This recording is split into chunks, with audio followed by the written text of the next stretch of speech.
ఈరోజు కాంగ్రెస్ పార్టీ ఎన్ని కేసులు పెట్టినా, ఎంత గుండాయిజం చేసినా, ఎన్ని డబ్బులు పంచినా కూడా అద్భుతంగా గెలిచి వచ్చినటువంటి మా గౌరవ సర్పంచులు, ఉప సర్పంచులు, వార్డు మెంబర్లు వారందరినీ నేను హృదయపూర్వకంగా మనస్ఫూర్తిగా అభినందిస్తా ఉన్నాను. మా మీడియా మిత్రులకు కూడా నా నమస్కారం.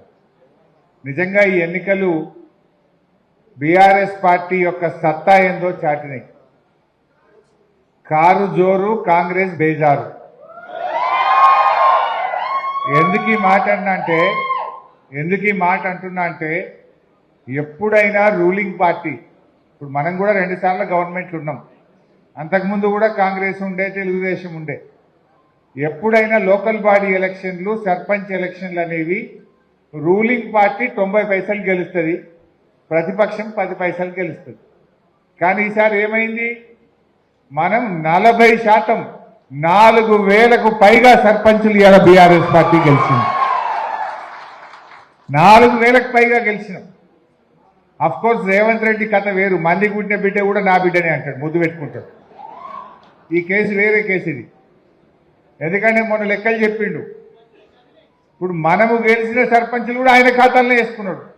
ఇప్పుడు సంగారెడ్డిలో మనం 34 గెలిచినాం, కానీ రేవంత్ రెడ్డి ఏమంటాడంటే సంగారెడ్డిలో మనం 25 గెలిచినాం, 29 గెలిచినాం అంటాడు.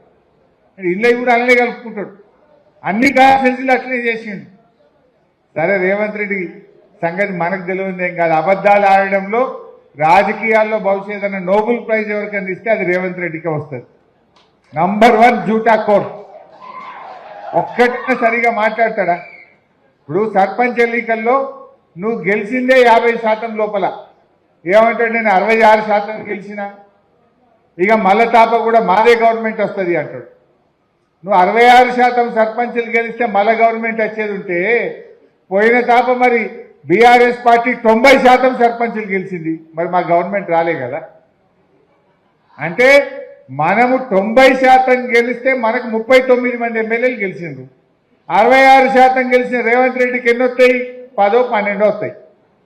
10, 12 ఎమ్మెల్యేలు వస్తాయి. గవర్నమెంట్ బీఆర్ఎస్ వస్తుంది పక్క. నువ్వు చెప్పిన సూత్రమే నీకు చెప్తున్నా, అంతే కదా.